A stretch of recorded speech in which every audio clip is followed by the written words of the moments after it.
오늘 우리가 함께 통독하게 되실 열왕기상 12장에서 14장의 내용은 이러합니다. 솔로몬의 행적과 그가 지은 시가서를 읽고 나머지 시가서도 모두 읽고 나면 시대는 솔로몬의 다음 왕으로 넘어옵니다. 열왕기상 12장부터 열왕기하 마지막까지에는 솔로몬의 뒤를 이은 왕부터 이스라엘 남북 왕조의 마지막 왕의 행적까지 기록되어 있습니다. 이 열왕기서와 함께 각각의 왕조 때에 활동했던 선지자들이 기록한 선지서를 함께 통독하게 됩니다. 그 첫 시작인 열왕기상 12장에서 14장에는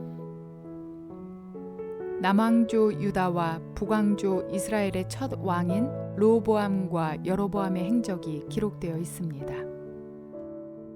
솔로몬은 신앙에 기반한 다윗의 정치적 성공을 계승하지 못하고 다시금 남북 분단의 씨앗을 잉태시켰습니다. 솔로몬의 아들 르호보암 역시 아버지의 신앙과 정치의 폐단들을 그대로 이어가고 전국을 분열로 몰아갑니다.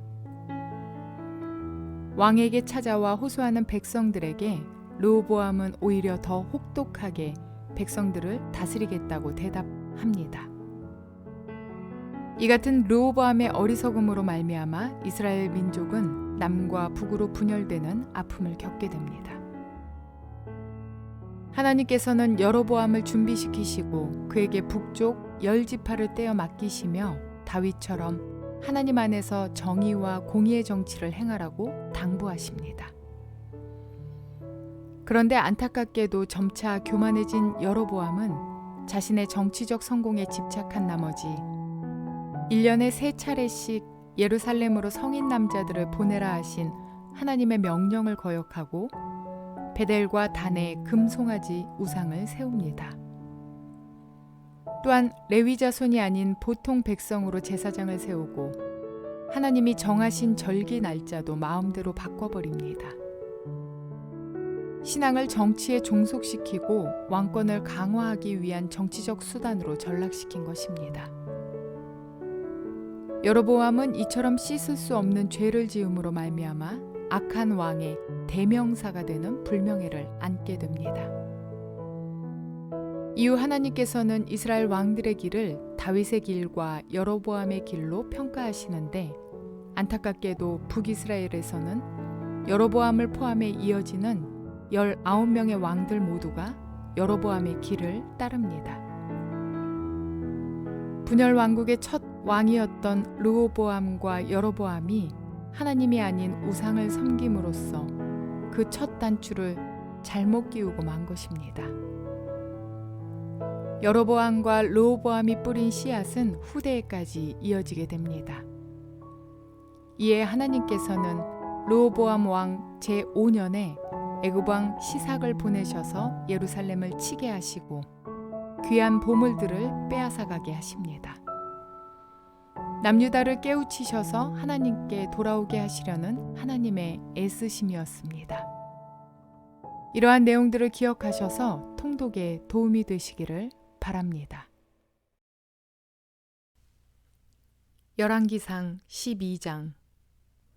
온 이스라엘이 르호보암을 왕으로 세우려고 세겜에 모였으므로 르호보암도 세겜으로 갔다. 느밧의 아들 여로보암도 이 소문을 들었다. 그때 그는 솔로몬 왕을 피하여 이집트로 가서 있었다.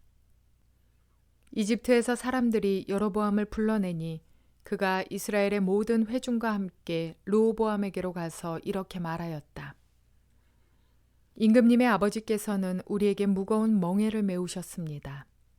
이제 임금님께서는 임금님의 아버지께서 우리에게 지워주신 중노동과 그가 우리에게 메워주신 이 무거운 멍에를 가볍게 해주십시오. 그러면 우리가 임금님을 섬기겠습니다.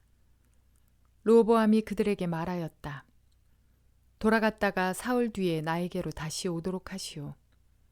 이 말을 듣고서 백성들은 돌아갔다. 르호보암 왕은 부왕 솔로몬이 살아있을 때 부왕을 섬긴 원로들과 상의하였다. 이 백성에게 어떤 대답을 해야 할지 경들의 충고를 듣고 싶소. 그들은 르호보암에게 이렇게 대답하였다. 임금님께서 이 백성의 종이 되셔서 그들을 섬기려고 하시면, 또 그들이 요구한 것을 들어주시겠다고 좋은 말로 대답해 주시면 이 백성은 평생 임금님의 종이 될 것입니다. 원로들이 이렇게 충고하였지만 그는 원로들의 충고를 무시하고 자기와 함께 자란 자기를 받드는 젊은 신하들과 의논하면서 그들에게 물었다. 백성들이 나에게 부왕께서 메워주신 멍에를 가볍게 하여 달라고 요청하고 있소. 이 백성에게 내가 어떤 말로 대답하여야 할지 그대들의 충고를 듣고 싶소. 왕과 함께 자란 젊은 신하들이 그에게 말하였다. 이 백성은 임금님의 아버지께서 그들에게 메우신 무거운 멍에를 가볍게 해달라고 임금님께 요청하였습니다. 그러나 임금님께서는 이 백성에게 이렇게 말씀하십시오. 내 새끼손가락 하나가 내 아버지의 허리보다 굵다.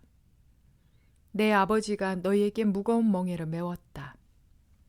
그러나 나는 이제 너희에게 그것보다 더 무거운 멍에를 메우겠다. 내 아버지는 너희를 가죽 채찍으로 매질하였지만 나는 너희를 쇠 채찍으로 치겠다 하고 말씀하십시오. 왕이 백성에게 사흘 뒤에 다시 오라고 하였으므로 여로보암과 온 백성은 사흘째 되는 날에 르호보암 앞에 나아왔다. 왕은 원로들의 충고를 무시하고 백성에게 가혹한 말로 대답하였다. 그는 젊은이들의 충고대로 백성에게 말하였다. 내 아버지가 당신들에게 무거운 멍에를 메웠소. 그러나 나는 이제 그것보다 더 무거운 멍에를 당신들에게 메우겠소. 내 아버지는 당신들을 가죽 채찍으로 매질하였지만 나는 당신들을 쇠 채찍으로 치겠소. 왕이 이렇게 백성의 요구를 들어주지 않은 것은 주님께서 이를 그렇게 뒤틀리게 하셨기 때문이다. 이것은 주님께서 실로 사람 아이야를 시켜서 느밧의 아들 여로보암에게 하신 말씀을 이루시려는 것이었다. 온 이스라엘은 왕이 자기들의 요구를 전혀 듣지 않는 것을 보고 왕에게 외쳤다. 우리가 다윗에게서 받을 몫이 무엇인가? 이새의 아들에게서는 받을 유산이 없다. 이스라엘아, 저마다 자기의 장막으로 돌아가라. 다윗아, 이제 너는 네 집안이나 돌보아라. 그런 다음에 이스라엘 백성은 저마다 자기의 장막으로 돌아갔다. 그러나 유다의 여러 성읍에 살고 있는 이스라엘 자손은 르호보암의 통치 아래에 남아 있었다. 르호보암 왕이 강제노동 감독관 아도니람을 이스라엘 자손에게 보내니 온 이스라엘이 모여서 그를 돌로 쳐 죽였다. 그러자 르호보암 왕은 급히 수레에 올라서서 예루살렘을 도망하였다. 이렇게 이스라엘은 다윗 왕조에 반역하여서 오늘에 이르렀다. 이 무렵에 온 이스라엘 백성은 여로보암이 돌아왔다는 소식을 듣고서 사람을 보내어 그를 총회로 불러왔으며 그를 온 이스라엘을 다스리는 왕으로 추대하였다. 그리하여 유다 지파만 제외하고는 어느 지파도 다윗 가문을 따르지 않았다. 르호보암이 예루살렘에 이르러서 온 유다의 가문과 베냐민 지파의 동원령을 내려 정병 18만 명을 선발하였다.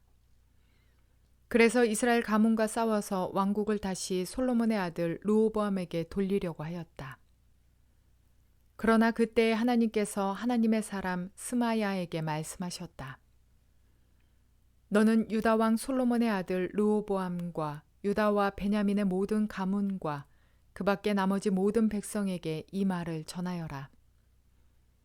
나 주가 말한다. 일이 이렇게 된 것은 내가 시킨 것이다. 너희는 올라가지 말아라. 너희의 동족인 이스라엘 자손과 싸우지 말고 저마다 자기 집으로 돌아가거라. 그들은 이러한 주님의 음성을 듣고 주님의 말씀에 순종하여 모두 귀향하였다. 여로보암이 에브라임의 산지에 있는 세겜성을 도성으로 삼고 얼마 동안 거기에서 살다가 분회에 성을 세우고 그리로 도성을 옮겼다. 그런데 여로보암의 마음에 잘못하면 왕국이 다시 다윗 가문으로 돌아갈지도 모른다는 생각이 들었다. 이 백성이 예루살렘에 있는 주님의 성전으로 제사를 드리려고 올라갔다가 그들의 마음이 그들의 옛 주인인 유다 왕 르호보암에게로 돌아가게 되는 날이면 그들이 자기를 죽이고 유다 왕 르호보암에게 돌아갈지도 모른다는 생각이 들었다. 왕은 궁리를 한 끝에 금송아지상 2개를 만들었다. 그리고는 백성에게 이렇게 말하였다. 예루살렘으로 올라가는 일은 너희에게는 너무 번거로운 일이다. 이스라엘 백성들아, 너희를 이집트에서 구해주신 신이 여기에 계신다. 그리고 그는 금송아지상 2개를 하나는 베델에 두고 다른 하나는 단에 두었다. 그런데 이 일은 이스라엘 안에서 죄가 되었다. 백성들은 저 멀리 단까지 가서 거기에 있는 그 한 송아지를 섬겼다. 여로보암은 또 여러 높은 곳에 산당들을 짓고 레위 자손이 아닌 일반 백성 가운데서 제사장을 임명하여 세웠다. 여로보암은 유다에서 행하는 절기와 비슷하게 하여 8째 달 보름날을 절기로 정하고 베델에다 세운 제단에서 그가 만든 송아지들에게 제사를 드렸으며 그가 만든 베델의 산당에서 제사를 집행할 제사장들도 임명하였다. 왕은 자기 마음대로 정한 8째 달 보름날에 베델에 세운 제단에서 제사를 드렸다. 그는 이스라엘 자손이 지켜야 할 절기를 이렇게 제정하고 자기도 그 제단에 분향을 하려고 올라갔다. 열왕기상 13장. 여로보암이 제단 곁에 서서 막 분향을 하려고 하는데 바로 그때 하나님의 사람이 주님의 말씀을 전하려고 유다로부터 베델로 왔다. 그리고 그는 그 제단 쪽을 보고서 주님께 받은 말씀을 외쳤다. 제단아, 제단아, 나 주가 말한다. 다윗의 가문에서 한 아들이 태어난다. 그 이름은 요시야이다. 그가 너의 위에 분향하는 산당의 제사장들을 너의 위에서 죽여서 제물로 바칠 것이며 또 그가 너의 위에서 그 제사장들의 뼈를 태울 것이다. 바로 그때 그는 한 가지 징표를 제시하며 이렇게 말하였다.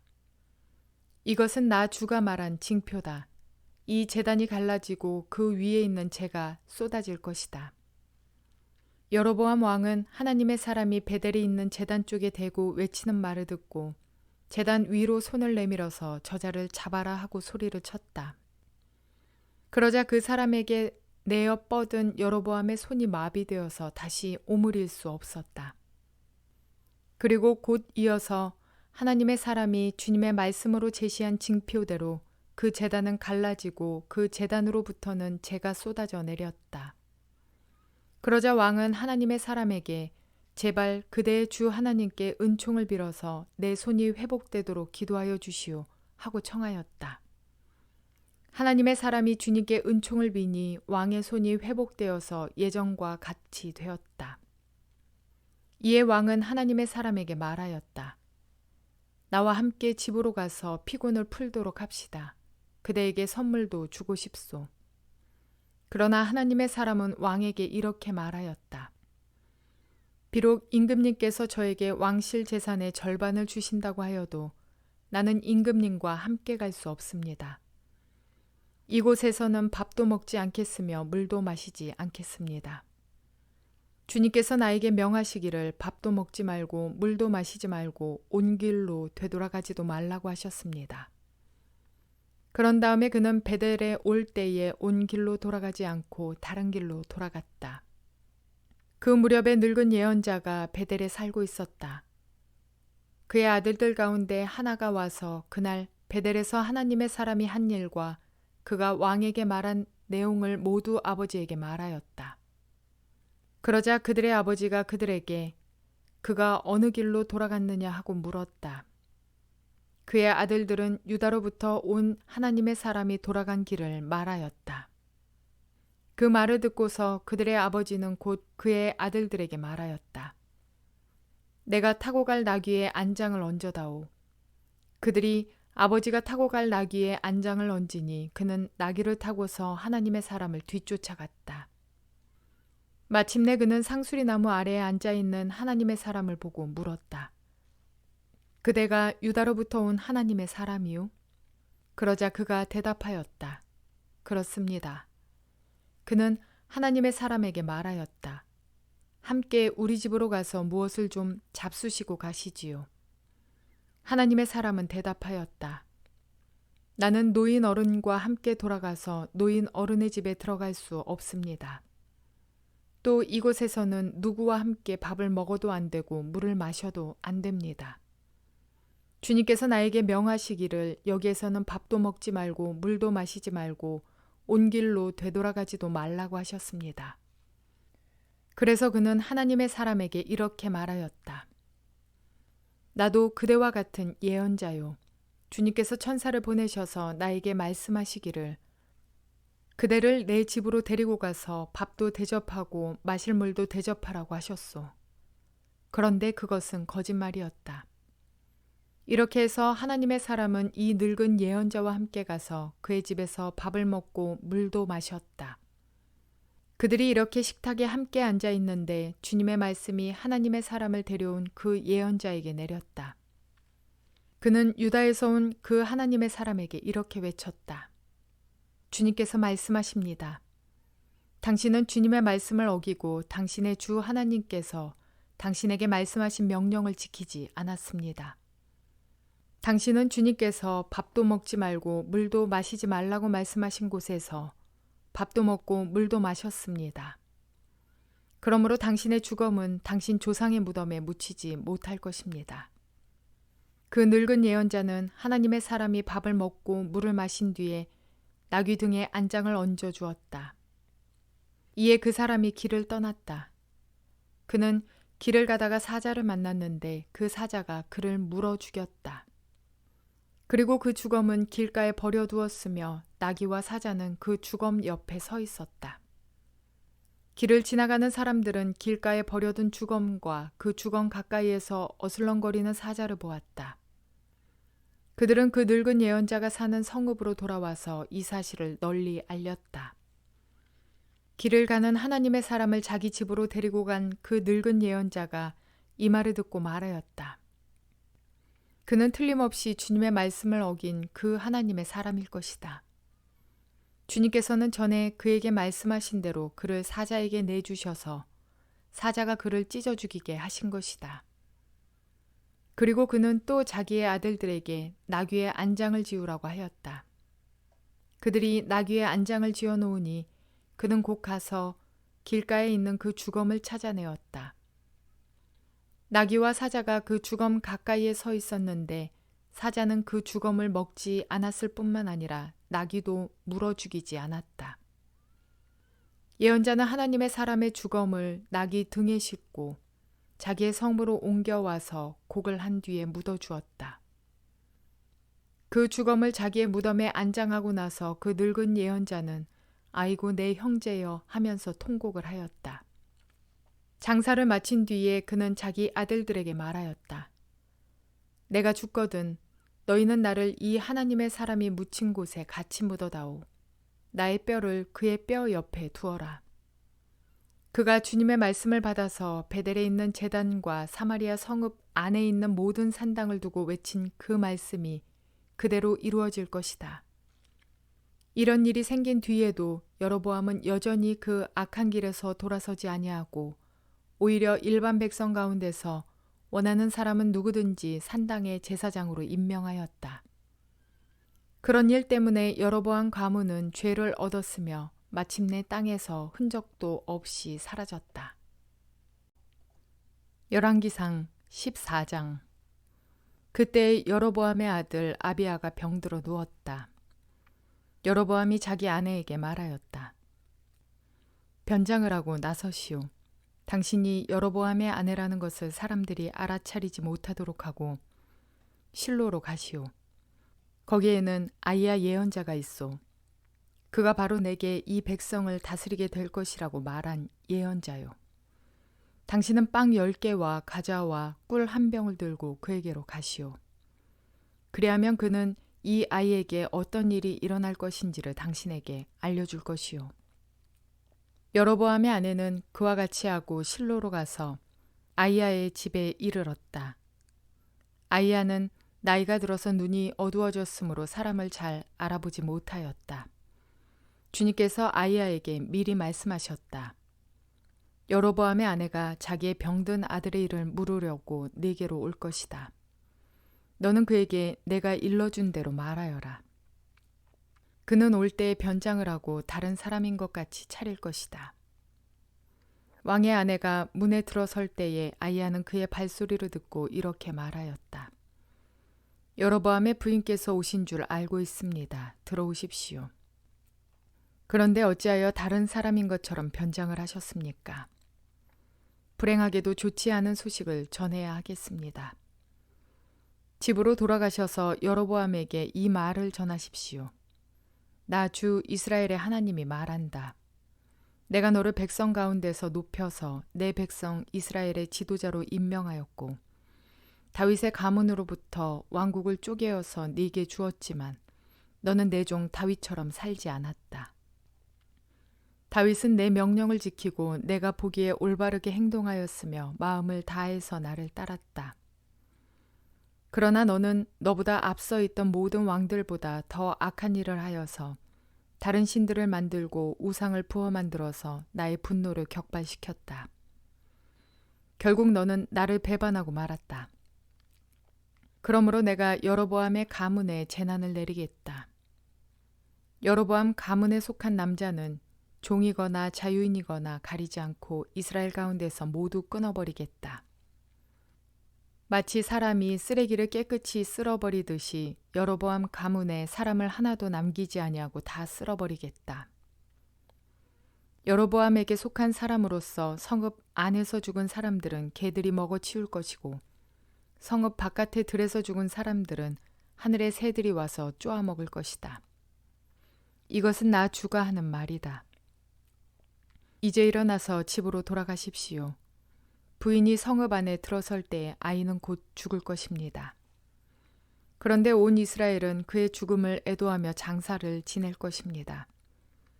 여로보암 가문에서는 그 아이만이 주 이스라엘의 하나님께서 보시기에 착하게 살았으므로 여로보암의 가문에 속한 사람 가운데서 그 아이만 제대로 무덤에 묻힐 수 있을 것입니다.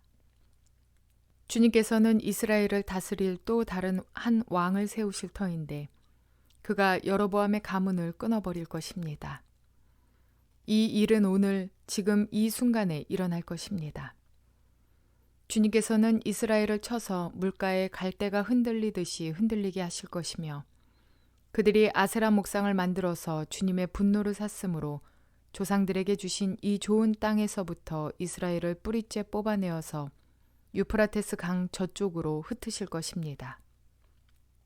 여로보암은 자기도 죄를 지었을 뿐만 아니라 이스라엘까지 죄를 짓게 하였으므로 주님께서는 여로보암의 죄 때문에 이스라엘을 버리실 것입니다.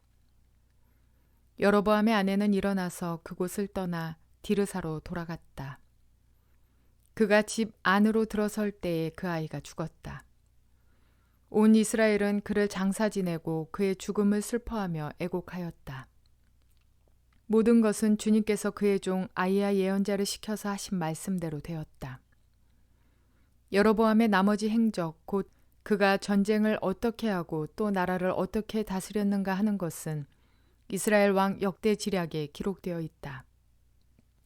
여로보암은 22해 동안 다스린 뒤에 조상들과 함께 잠들고 그의 아들 나답이 그의 뒤를 이어서 왕이 되었다.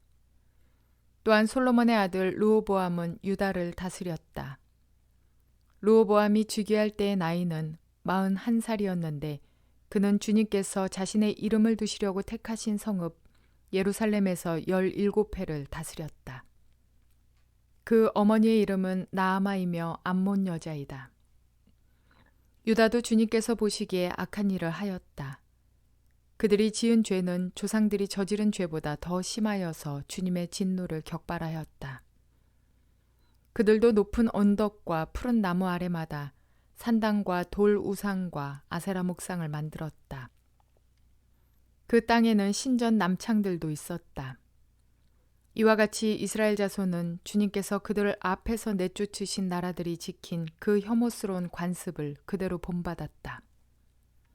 르호보암이 즉위한 지 5년째 되는 해에 이집트의 시삭 왕이 예루살렘으로 치러 올라와서 주님의 성전에 있는 보물과 왕궁의 보물을 다 털어갔다. 하나도 남기지 않고 다 가져갔다. 솔로몬이 만든 금 방패들도 가져갔다.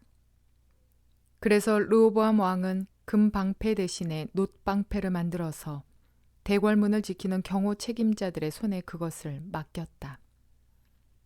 왕이 주님의 성전으로 들어갈 때마다 경호원들이 그 놋 방패를 들고 가서 경호하다가 다시 경호실로 가져오곤 하였다. 르호보암의 나머지 행적과 그가 한 모든 일은 유다왕 역대지략에 기록되어 있다. 르호보암과 여로보암이 살아있는 동안에 그들 사이에는 늘 전쟁이 있었다. 르호보암이 죽으니 조상들과 함께 다윗성에다가 장사하였다. 그의 어머니 나아만은 암몬 여자이다. 그의 아들 아비아가 그의 뒤를 이어서 왕이 되었다.